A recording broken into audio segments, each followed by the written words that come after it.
Hello and welcome to Miscellaneous Musings, my informal, mostly unedited pseudo-podcast where I ramble about narrative mediums for as long as I like, sometimes with guests, and always released a week early for my Patreon supporters, except this time due to a personal matter and the death of my computer.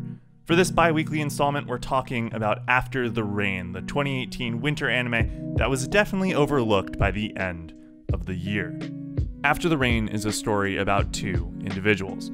Akira, a high school track star who had to give up running after an injury, and Kondo, the middle-aged divorcee who runs a restaurant. After he shows her kindness at her lowest point, Akira falls in love with him and begins working at the restaurant part-time in order to try and grow closer to him. It is a romance show, but doesn't really venture into uncomfortable territory ever, at least not on Kondo's part, which makes sense given the age gap. But fundamentally, this is a story about passion, and that's what I took away from After the Rain. But before we really get into that, I just want to say, broadly, this show is frigging gorgeous. After the Rain is a beautiful looking show visually. Wit's studio did a fantastic job crafting a really impressive show to look at, to absorb visually. Not only with a beautiful color palette, so fittingly, After the Rain uses a lot of blues in its color. Light blues to signal like happiness, comfort, peace, and then a lot of dark blues to symbolize discomfort, fear, uncertainty. And all of these are really brilliantly composited, not the word I'm looking for there, controlled within the space of the show. And the show also does a really good job of using complementary colors. So it uses the purples and greens, which blue feeds into really nicely, but then it also goes completely out of left field and pulls things like yellow to really highlight certain moments. It doesn't go full JoJo's where, you know, there's no base color to anything in the show, but it does frequently change out Akira specifically. She gets abstracted a lot, and the colors that are used in those sequences really say something, are frequently the thing that is changing the most. The other thing that I really like about After the Rain is its lighting. There is just, light is so omnipresent within the show in such a cool way. And what I mean by that is it's constantly using lighting to not only tell us about like the comfort level, but it's like giving us visual clues as to, so it uses a lot of lighting artifacts, for example, to like enclose space and to like give the sense of bubbles, even if we're not in a situation where bubbles would be naturally appearing. And it also uses a bubble sound effect with that lighting artifact, which I think is really cool. And it's totally comfortable, just like basically saying, okay, the background does not matter. We're only focusing on Akira or Kondo or, you know, insert other character here. And we're going to like do a white background, and then we're going to like really ratchet up like the light colors. We're going to throw in some really bright yellows. We're going to throw in some bright pinks, bright oranges. Like if it can be a bright color, we're going to throw it in the background, and that's great. And it does the same thing with darks. A lot of grays when people are feeling down, a lot of dark purples, a lot of blacks, a lot of dark colors in there. I don't think there's really not that much red in the show. The best friend for Akira is definitely the red, is the one who has the most red, but I feel like a lot of it is in that like purplish sense, which makes sense given that Akira is kind of represented by this bluish purple color. But yeah, I think that's enough about the visuals. In terms of the soundtrack, I think it's a beautiful soundtrack. There are a lot of really just like really nice fluffy songs. I use it a decent amount in my videos because there's like a lot of comfortable, warm, bubbly songs in there, but not like not to the degree where you're like, yeah, let me jump up and down, but it's just like really good ambient background noise that gives off like a comfortable, you're in a safe place vibe. And the OP and ED are phenomenal, and the ED has an instrumental version. Refrain by Amir is the ED, and there's an instrumental version in the OST, and that track is beautiful, and it just like really pounds your chest a little bit, and like is like, oh, this is such a nice song. Yeah, it's just a really beautiful show. And what was funny is that I was thinking about it, and I remembered the list I made for the Baby I Love You Daze video I made. The best anime of 2018 was this, Bones Rie Matsumoto Bump of Chicken music video, Latte Chocolate.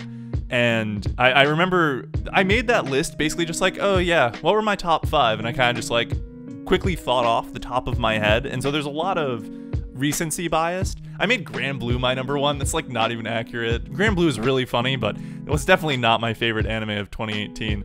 And the reason why I think that list is so fraudulent is that After the Rain wasn't on there, and Planet With was probably too low. I can't even remember what was in my list. Planet With, SSS Gridman,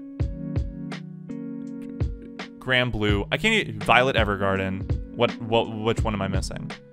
Okay, whatever I'm missing, clearly I didn't like that much. Watch As It was actually my favorite show of that year. It wasn't like Starlight, was it? I don't even think Starlight was on the list. Starlight's pretty good though.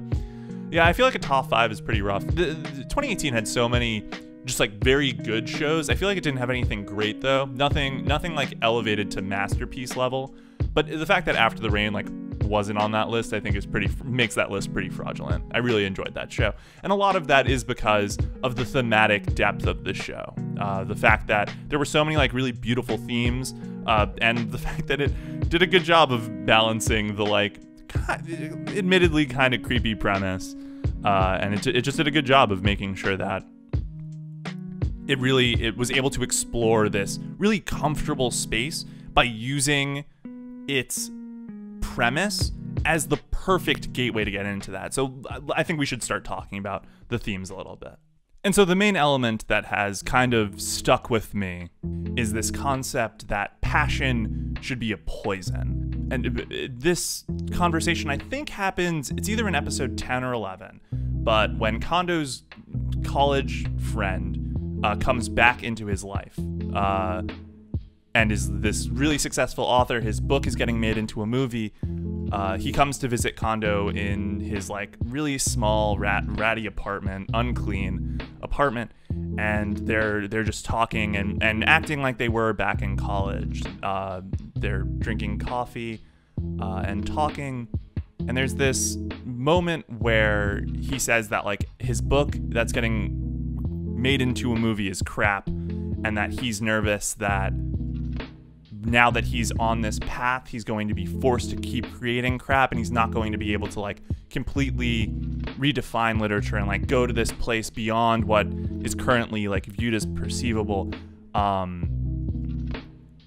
He doesn't want his books to help people. He wants his books to hurt people. And that's what he says. I want like literature should be a poison. It should be something that you just suffer from. And I thought that was really interesting, and I think can actually be spread to passion in general throughout this show, really. And we can see this in a lot of the supporting cast, but mostly we can see this in Akira and Kondo, in that their passion is a poison. And I don't mean poison like it's slowly killing them, but a little bit, yes, I do mean it's slowly killing them. So let's unpack this a little bit. What do we mean by literature should be a poison? So I think when the college friend is saying this, he's saying that literature should be a poison. It's the kind of thing that like you never really get over it. It's inside of you forever, and it just like worms your way into everything you're doing, and it produces all of these like I guess the way that he frames it is like negative emotions, but the way that I view it is more like it sticks with you forever, and you'll never be able to go with it. It like worms its way into your brain, and it'll never let go. And I think to some degree I'm covering I think there's a similar vein here to what I was talking about with masterpieces in the last rendition of Miscellaneous Musings, how there are stories that have been told, narratives that I've read, watched, experienced, etc., that will never leave me. And I think this is the same idea that like your passion, like literature should be a poison. I think this is what he's striving for. Things that will never leave the people behind, that they will fundamentally change the way that they experience it'll poison other things. It will poison other books. It'll poison other experiences because it won't live up to the greatness of the book that he wrote. I think that's how I've interpreted this scene. I think there's a lot of interpretations, frankly. Multiple valid ones, but that's how I personally interpret it, because I don't see how maybe it's a little bit like, oh, I want my books to hurt people. Like, do you really want your books to like destroy people's lives? Because that's a little bit, and that's the flip side of the passion should be a poison thing, is that if it goes unchecked, it can destroy your life. And that's what we see with Kondo. So Kondo is so obsessed with becoming an author, so obsessed with his writing, that he basically is a really bad husband and a bad dad, and that's why that's why he's divorced. That's why his wife divorces him, and he can only see his son on. I don't actually remember the terms of the visitation. I don't even think they get into that specifically, but you know, it's every once in a while. The son doesn't come. I think his name is Yuto. He doesn't come up until, I'm gonna say, like episode 5 or 6, somewhere in there. I remember Akira's reaction to him having a son is a little bit like, whoa, which was funny. But, and that's like the flip side of the passion is a poison thing. Like, your passion, if unchecked, can completely destroy you. And it almost did for Kondo. Kondo almost was destroyed, and this really negative experience of getting divorced, losing his son, not losing, but not having that family structure, kind of just like wrecked him a little bit. And then he kind of just, but then he goes in the complete 180 direction, is like, okay, I'm not writing anymore. I'm done. I'm just going to be like the best manager I can be, and this is going to be great. And even though like being a manager isn't what is emotionally satisfying to him, that job is not something where he like comes home at the end of the day is like, yeah, I feel so good about the work that I'm doing. Like, I'm really making a difference. Like, he doesn't feel that way. Even though there are the positive aspects of his job, interacting with people who he legitimately cares about, and being kind to others. I think Kondo, in a lot of ways, is the type of person, if we were to extrapolate to real life, who being kind to others is the most satisfying thing for him. Like, that's where he derives satisfaction, and we can see that not only with him being kind to Akira when she was at her most down, but just the way that he treats his job, and his conversation with his college roommate, where he says, like, your books are helping people. Like, that is for him seemingly the greatest good you can do, helping people in as large of a sense as possible. I said I was gonna stop let's start a counter. Someone in the comments right now, start a counter. Let's figure out how many times I say and like, and then we will. Okay, in the comments, let's do this. So first off, every time I say and like, and it's not for a purpose, we will add that to the counter, and then once we've accumulated like X number of those things, I will take on some kind of punishment. I think this will be fun. We will crowdsource what the punishment is at some point. That will be hilarious. Fuck. I really can't help it, man. It's so hard, but I will do a better job. This is me trying to improve myself in the context of Miscellaneous Musings. So Kondo is the example of you've gone too far in the opposite direction, and Akira is the person who is about to go in that direction. So Akira gets injured, she gives up running because she really got, like, it was a really bad injury. I'm under the impression it was an Achilles, if I remember correctly. Like, it's rough. You can see the scars. You can see like the stitches on her foot, and they show it a lot because obviously the cinematography is designed to play up her feet because it's running. Running is associated with feet. I think the show does a very good job with its cinematography, actually, now that I think about it. Like, the number of times that I saw that scar, and the number of times that we were just looking at Akira's shoes. Like, for example, her waitress outfit shoes are not designed for running at all, and they make that so abundantly clear just through the way that we're constantly like comparing them to the shoes that Haruka is wearing. and the fact that she has her cleats at home. I remember there's this great scene towards the end of the show. I'm gonna guess episode 11. I think this all happens in the same episode. A lot of this happens in the same episode, where she goes home and she's thinking about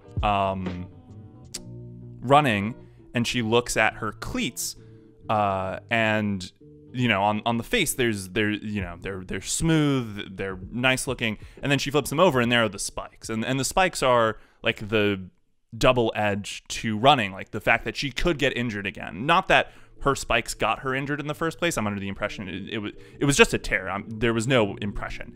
It was just like a normal tear. Like she had pushed herself too hard and she had torn her tendon.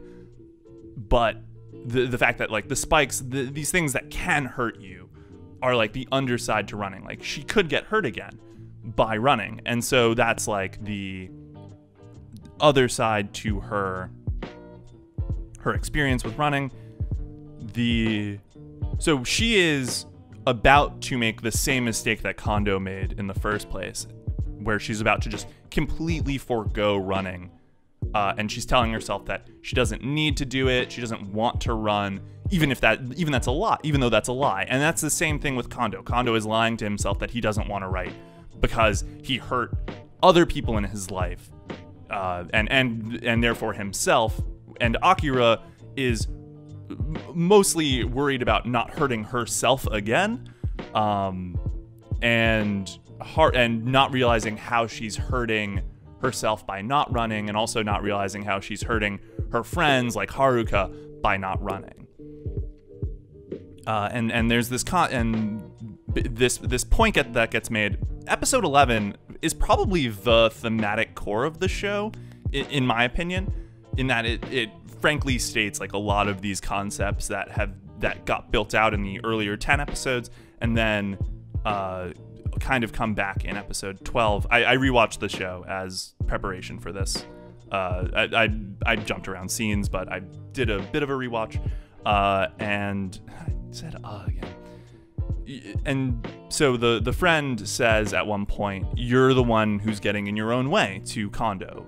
That basically that he's the only reason he's not writing, the only reason why he's not willing to write.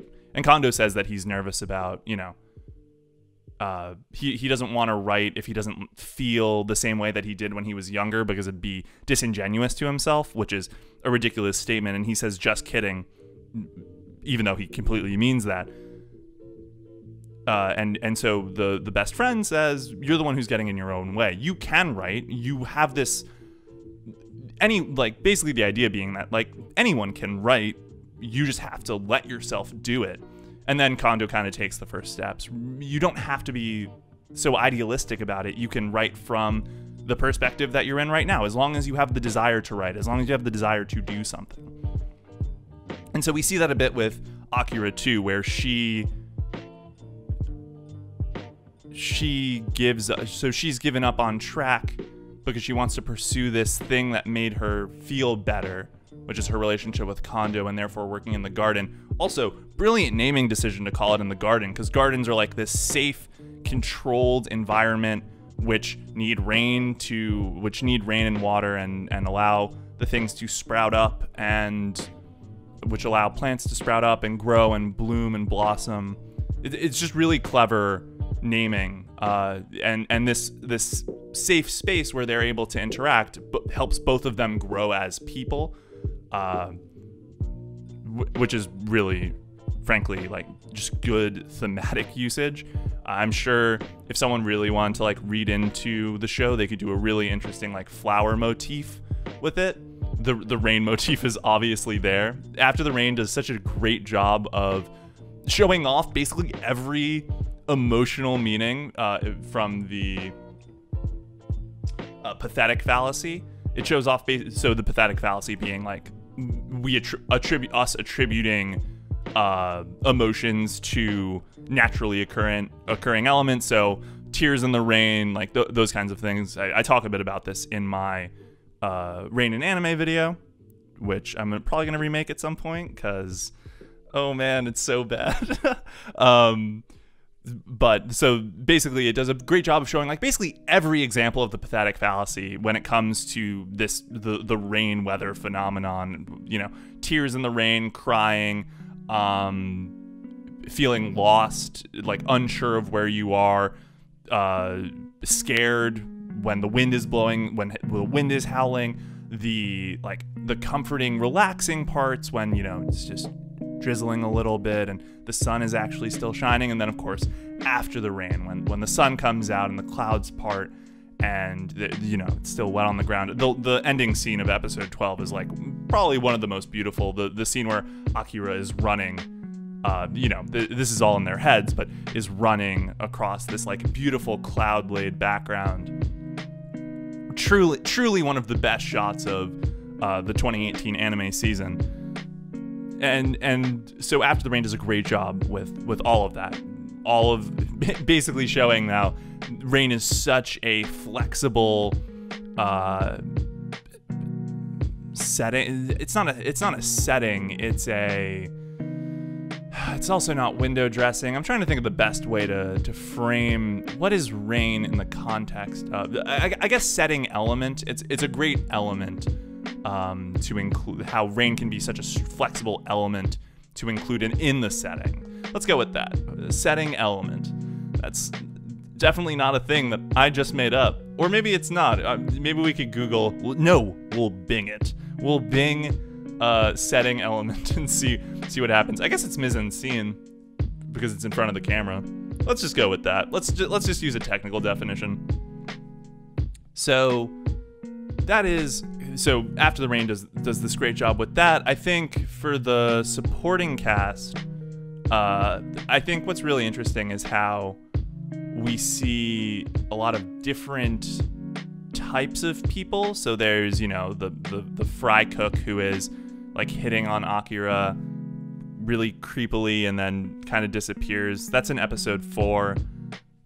Episode 4 is so interesting. I think episode 4 is like a really strong example of how the way that we use cult-like lighting to define a scene is so critical. So basically if you haven't seen the show, Akira goes on a date with this fry cook guy and then goes on a date with Kondo. She forces him to go out on the date and he forces her to go out on the date, and they do the exact same things in both dates, but just the lighting, the framing, all of these things basically convey without words, even though it's very apparent just through facial expressions, that Akira is not digging the date with fry cook guy and is really into the date with Kondo. It's a great example of how these things clearly show basically how we can use the elements of production to convey the emotions that are visible on screen. And as creators, for those of you out there, we should be always thinking about how we can create meaning through the techniques we're using. That's probably a future video, though. I don't want to sidebar too much into this. And actually, like, a lot of the videos I make are on how the techniques that we use, the techniques that creators use create meaning or compound or subvert meaning. There's an infinite amount of possibilities, man. That's what I love about this stuff. Just like, really, when you think about it, you can do anything in narrative, and I think that's so cool. You can really do anything in narrative mediums, because if one medium can't do the thing, there's another one that can. There is no story that cannot be told in the way that we dream. In our wildest dreams, there is a way to tell it. Even if you have to blend mediums or create something entirely new, there's a way to do it, man. I just love stuff like that. Anyway, totally got sidetracked. I do apologize. Although, you kind of knew what you were getting into when you watched a video called Miscellaneous Musings, and I said at the very start that I was going to ramble like crazy.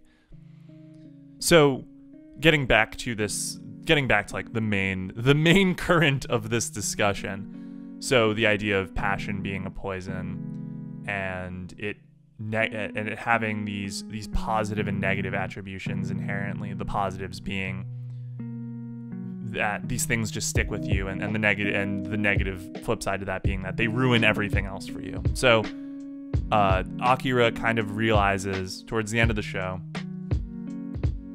that she still loves running, and Kondo realizes that he still loves writing, and so that even though these things have hurt them, in Kondo's case, in a way that is really truly irreparable, he can make a facsimile of it with his son, for example, but he'll never have that.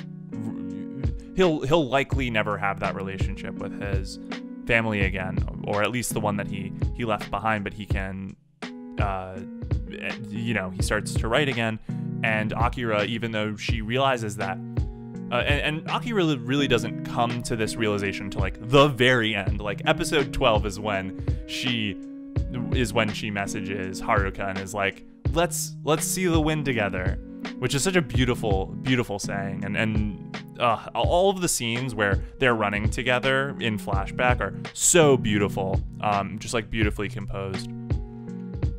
After the Rain is such a beautiful show, man.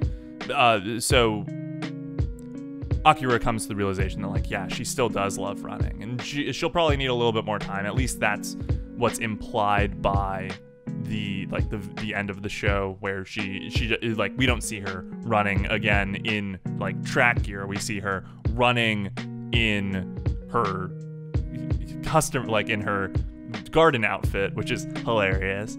But is like one of the most beautiful shots. I think didn't I just talk about this?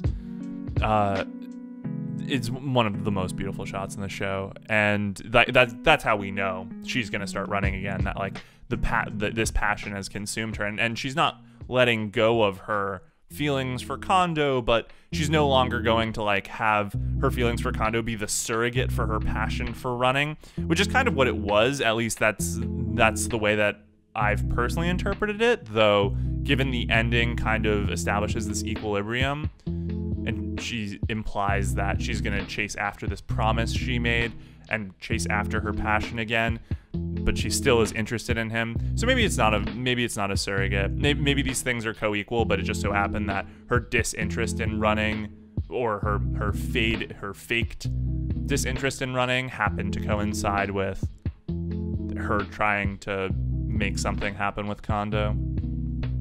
I think the show is really beautiful in that, in this like thematic sense, where Kondo is sure, he's still doing his job, he's still doing that, but he's also like trying to take a step forward on doing the thing that he loved so much that he gave up. And truly, that's what the show is about. This is about two people who have lost their ways a little bit, and kind of helping each other reach them. So Akira is directly helped, for example, when she's teaching his son how to run, and he says, "I got to get back up. I got to finish the race," or at least that's what my dad said. Don't give up, and that directly influences Akira's decision to run again. And Akira, several times throughout the show, by showing an interest in what Kondo is interested in, that leads him to all of these revelations about himself, whether that's through his former college roommate or best friend, or whatever their like relationship is. They are definitely very good friends. All this kind of interest in him, making him feel like he's not worthless, kind of reinvigorates his desire to write, his desire to pursue that. And I think that's like, don't want to say like again, I think that's really like the core essence of the show, and it's a truly beautiful conclusion. And I think, I know that the story isn't concluded in the anime. We don't get an affirmative yes or no, will they, won't they. I think it's pretty obvious that they won't, though. Like, there's no way. Kondo just like has repeatedly, it feels like, shown that what they have is a friendship, like 100%. And I know that the manga continues on, though I have no interest in reading it, frankly. because the anime has such a satisfying conclusion, kind of like how I feel about Hyoka. I have not read the untranslated novels. I don't plan on reading them. Well, maybe I'll read them after I finish the analysis series, but I had no interest in reading them because Hyoka finished in just such a satisfying way. And I kind of feel the same way about After the Rain. This like beautiful thematic journey that these two characters have gone on is so satisfyingly concluded in this moment where they're like, so you're gonna chase after your passion, right? Yep, I'm gonna chase after my passion. I have a promise I have to keep. I just punched something and now my finger hurts a lot. Anyway, if anything, that is definitely the sign that I need to wrap this up now. All in all, After the Rain is a beautiful show. I might compile this. I keep running into this problem where when I'm coming up with topics for Muse, I'm like, oh, but I want to talk about that in a proper structured analysis video. And then I do a topic that I'm like, oh, there's no way I want to talk about After the Rain in an analysis video. Like, I could probably scrap something together, but there's no way. And then I do this. What am I at right now? Like 30 minutes, 35 minutes. And then I'm like, oh, I should probably condense this into an analysis video because I think I've made some interesting statements here and it would be fun. And the only analysis video that I have on After the Rain on the channel right now is actually like one of the worst videos I've ever put out. Not from a like quality of analysis perspective, but my mic is just, I was traveling and okay, enough about that. So I think this is a good place to wrap it up. After the Rain, all in all, is a beautiful show. If I do adapt this into an analysis video, you know where I landed on this discussion. So for this week's edition of the Q&A corner, or whatever the heck I'm going to call it, I'm going to just consolidate a lot of questions I got, which is, will you talk about X? Insert show, movie, whatever. And I don't, so here's, and I will take this as an opportunity to talk about my feeling on requests. I will never say whether I'm going to make a video on a show or not. Because, if I get asked about it, because, and this happened last year, so Bunny Girl Senpai was airing, and someone asked in the comments, oh, can you talk about Bunny Girl Senpai? And I said, yeah, I'm planning on it, like, that should be my next video. And then I didn't, because it went into rewrite hell, and it actually just came out, the time loops video that I released. That was the result of a really bad not really bad, it was a fine script. I don't want to demean myself too much, but I just couldn't get the script to like be that like extra level of quality that like I thought would set it apart from everyone else who was talking about it. This is why I don't like talking about seasonals that much, just because everyone is talking about the same exact shows, and you know, how many interesting takes can you really have on one episode of one show? But anyway, so the Bunny Girl Senpai video turned into the time loops video, but I felt really bad about the fact that like I had said I was gonna make this video and then I didn't do it. And I have a list of videos like literally on my computer before it broke of just being like, these are the videos that I said I would make, I still have to make them. So to you, person who asked me to talk about Sword Art Online Alicization, I'm still gonna make that video. It might not be until the show is done, but I'm still gonna make that video. And the same thing with Noragami's characters. The Noragami characters video has literally been in production for the last like 6 months. That script is just a beast because those characters are just freaking amazing. I think I'll release a video on Noragami, just like talking about the first episode and how Yato is so interestingly portrayed just within the first episode as like a stopgap, because I don't want to not talk about Noragami. It's one of my favorite shows. But a little bit back to the point. So what happens with requests is when someone is like, oh, can you talk about X? Can you talk about X? First off, if I haven't seen the show and I wasn't aware of its existence, first off, it gets placed on the, okay, what is this? Like, what is this show? It gets put on my radar, and then I'm more likely to like go check it out. And when I get requested something over and over again, so like the only reason why I watch Hunter x Hunter is because everyone was being like, can you watch Hunter x Hunter already? Like, we're so interested in your thoughts on it. And I'm sure I'll make a video about Hunter x Hunter in the future. I don't want to, well, no, I won't. I will not make a video about Hunter x Hunter. I will not make a video about Hunter x Hunter in the future. I'm not going to set any more expectations of me. I need to not do this to myself. And the same thing with JoJo, like, and so basically getting requested something, if if it gets requested and I'm like, oh, I'm interested in this, it gets moved up my plan to watch list. So like the Monogatari series got pushed way the hell up on my watch list because of like in the last 3 weeks or something, I've gotten a bunch of requests to talk about it. I'm not saying whether I will talk about it or not, but I'm going to watch it, which means that the possibility of me talking about it inherently goes up. So that's kind of where I stand on requests. I will probably stop responding to people requesting things. I will say whether I have seen something or I haven't seen something if I get a request about it. But at least occasionally. I read every comment, I read every tweet. I just don't respond to all of them because if I did, that would be my full-time job. So yeah, I read every request. It goes into consideration, but I'm not going to tell you whether I'm going to make a video about it or not, unless it's the next thing that I'm releasing. So someone was like, hey, can you talk about ReZero? And I was like, you're going to like the next video I put out, and that was the Time Loops one.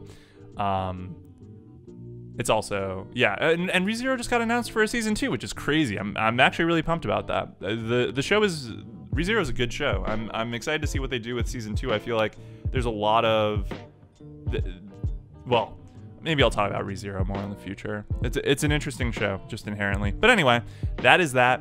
So that is how I feel about requests. And now to the outro. And that about does it for this instance of Miscellaneous Musings. You can see the list of supporters who make not only Miscellaneous Musings, but replay value possible on your screen right now. Thank you to each and every one of you. Until next time, in 2 weeks from now. Well, for Patreon supporters, you're going to get it in a week. Hopefully my computer is fixed by then, because that would make recording a lot easier instead of having to like scavenge for parts. But for those of you who are on Patreon, you can get the next one a week early. I have a pretty good idea of what I'm going to talk about, and I think it's going to be the first example of a guest on the show. But until then, thank you guys so much for listening. Hope you enjoy, and we'll be back with the next edition of Miscellaneous Musings in 2 weeks. Until then, thank you, as always.